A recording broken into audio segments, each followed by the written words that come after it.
Our third plot here in our vegetable garden has normally been in summer cover crop rotation, but we ran out of room this year because there are so many different crops we wanted to grow. So we've put it into half cantaloupe. We have 4 varieties of those.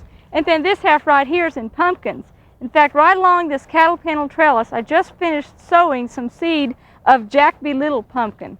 Now, Jack B. Little is the small ornamental variety of pumpkin a lot of people grow, but you may not realize that it is edible if you eat it in the immature phase. Now, I have about 2 or 3 seeds per hill, and as they grow up, we'll tie them to the trellis initially until their tendrils start coming out and they start growing up on it. Along this length of the cattle panel trellis, I've sowed seed of Autumn Gold pumpkin. That's one of the best varieties of a medium-sized pumpkin that you can grow because it's yellow from the very beginning, as soon as the pumpkins set. So if your children are growing pumpkins, Autumn Gold from Burpee is a very good variety because they won't be disappointed. Even if the plants get diseased or insect infested later on in the summer, they'll still have pumpkins that look like pumpkins because normally they all start out green. So try Autumn Gold. Along in here, we're growing a variety called Prize Winner, and I'll have 3 hills of it, and it has about 8 feet of space on either side of it, so it'll get plenty big. And Prize Winner is one of those that you can plant and enter in a great pumpkin contest. Now, if you're vying for growing the largest pumpkin in your area, remember, as the plants begin to vine, give them plenty of room, thin each hill down to just 1 vine, and as the fruit set, select the single biggest fruit and pick all the others off so all the energy can go into that. Initially now, I'm just going to sow probably about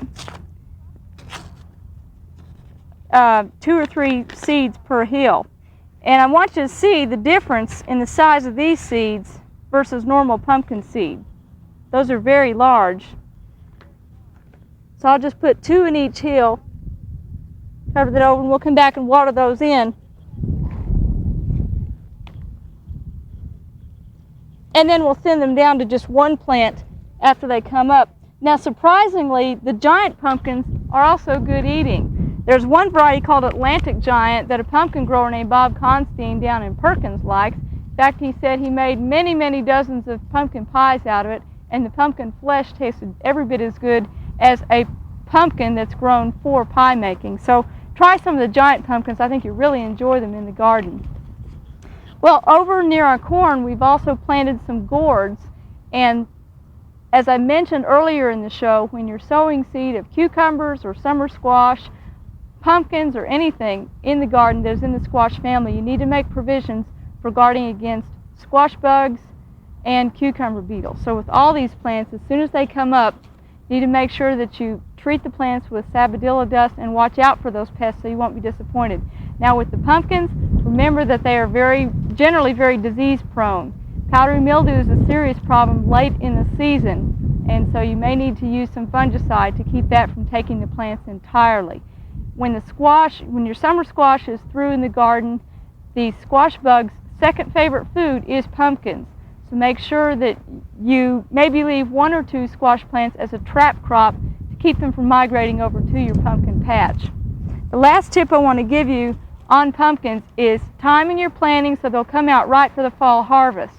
If you want to harvest them a couple weeks before Halloween, then look at that date on your calendar and count back 90 to 100 days. And then you'll have the correct planting date in your garden to time your harvest.